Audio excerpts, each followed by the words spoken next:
शिव बाबा सदा साथ हैं। इतने साल से बाबा कहते हैं अव्यक्त बनो, बनते ही नहीं। अपने दुनियादारी के राम रहना में ही लगे हुए, साकारी दुनिया में ही लगे हुए, बाल बच्चों की संभाल में लगे हुए। तो फिर बाबा कहते हैं कि तो ज्ञान ही नष्ट हुआ, स्मृति लब्धा बनने का है। नष्ट हुआ बनेंगे सो भगवान को अपने नजदीक अनुभव करेंगे। अव्यक्त स्थिति में जो होंगे उन्होंने अव्यक्त मूर्त को जाना पहचाना। जो खुद नहीं अव्यक्त अवस्था में रहते थे उन्होंने अमूल्य रत्न को पूरी रीति नहीं पहचाना। अव्यक्त वाणी तारीख 21 जनवरी 1969 पृष्ठ 20 मध्य। अव्यक्त रहने की बात बाबा ने बोली या नहीं बोली? अव्यक्त रहने की प्रैक्टिस हो जाएगी तो बाप तुम्हारे साथ सदा रहेगा, या कभी रहेगा कभी नहीं रहेगा, सदा रहेगा। अव्यक्त बनो अर्थात इस व्यक्त देह की इंद्रियों, व्यक्त देह के पदार्थों को भूल जाओ, इस व्यक्त दुनिया को भूल जाओ। सिर्फ बुद्धि में सुखधाम और शांति धाम याद रहे, आत्मिक स्टेज बनी रहे। जब लगातार ऐसी स्टेज हो जाएगी तो हम बाप से डायरेक्ट सीखेंगे, हर बात का जवाब अंदर ही अंदर मिलेगा।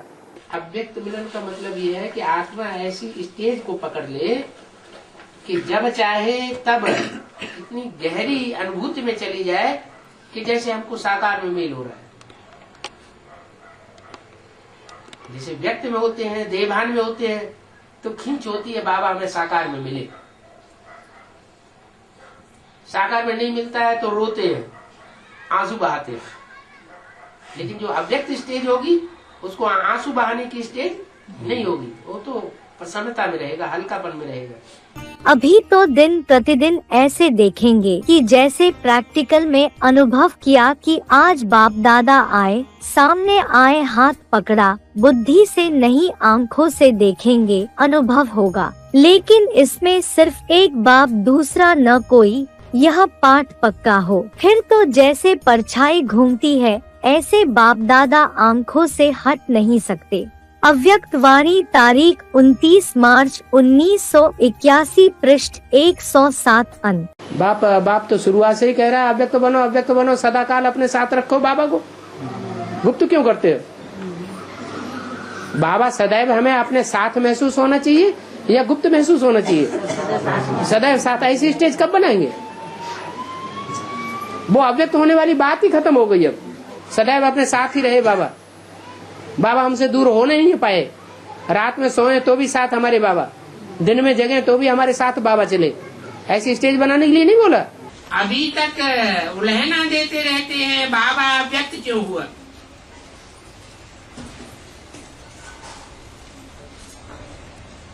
कौन उलहना देते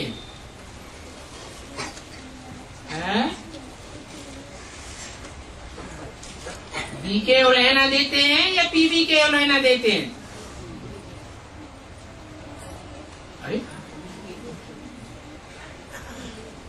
उलहना देते रहते हैं। तो बाप भी उलहना देता है कि साकार में होते हुए भी बाप समान कब बनेंगे?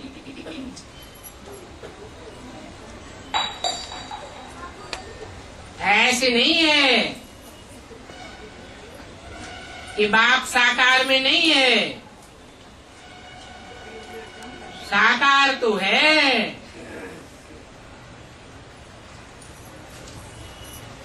लेकिन अव्यक्त स्टेज नहीं पकड़ते, निराकारी स्टेज नहीं पकड़ते। जो कि मुरली में ही इशारा दे दिया था।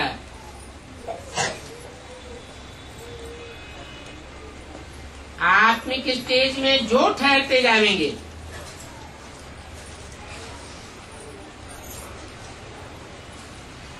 वो बाप दादा को पहचानते जाएंगे। नहीं तो इतने साल हो गए बाबा को बोलते बोलते बच्चे अव्यक्त बनना है, लेकिन अभी तक भी अव्यक्त नहीं बन पाए। अव्यक्त नहीं बन पाए तो साकार को सामने देखने की इच्छा होती है, सामने बातचीत करने की इच्छा होती है।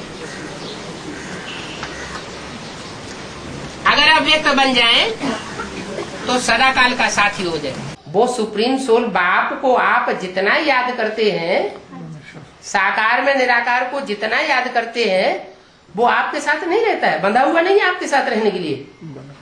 तो आप फिर ऐसे क्यों कहते हैं?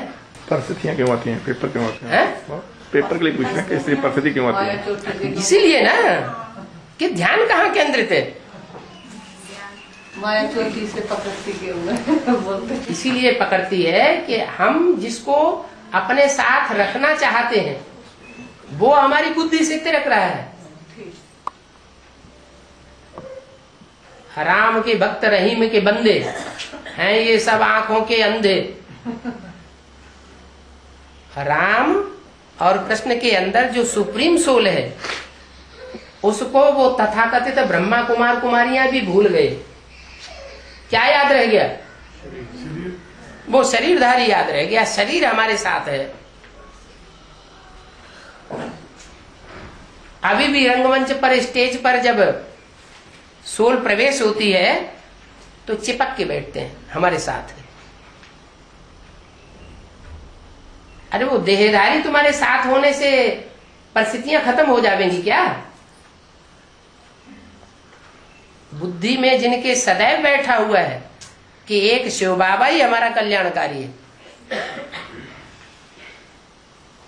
और देह जिस देह में मुकर्रर रूप से प्रवेश करता है वो अंत तक किसी के साथ साकार में रहेगा क्या? है? नहीं रहेगा। फिर भी अपने पुरुषार्थ से अपने को अव्यक्त स्टेज में स्थिर करना पड़े। जो ऐसी प्रैक्टिस करेंगे उनको अनुभव होगा कि बाबा सदैव हमारे साथ साकार में है। उसका चित्र भी दिखाया है, सदैव साकार में साथ है। इसका कौन सा चित्र दिखाया है? अपना चित्र ही भूल गए हैं? सदैव साकार में साथ है, उसका एक खास चित्र दिखाया हुआ है भक्ति मार्ग में। लक्ष्मी नहीं है, नहीं, वो तो दो का ही हुआ। शंकर रास लीला। कौन ने बोला? हाथ उठाओ। हाँ देखा, बढ़िया इंचार्ज टीचर मिली हुई है आप लोगों को। रास लीला, रास लीला में हर गोप गोपी के साथ कौन दिखाया गया? कृष्ण को दिखाया गया। उन्होंने तो कृष्ण को दिखाई दिया क्योंकि कृष्ण को भगवान समझते हैं। है कौन साथ में? शिव। शिव बाबा। सदैव साथ में अनुभव होगा। सोते समय भी अनुभव होगा हमारे साथ है, जागते समय भी अनुभव होगा हमारे साथ है, चलते फिरते उठते बैठते कोई भी कर्म करते समय क्या अनुभव होगा? बाबा हमारे साथ है। ऐसी अव्यक्त स्टेज बन जाए,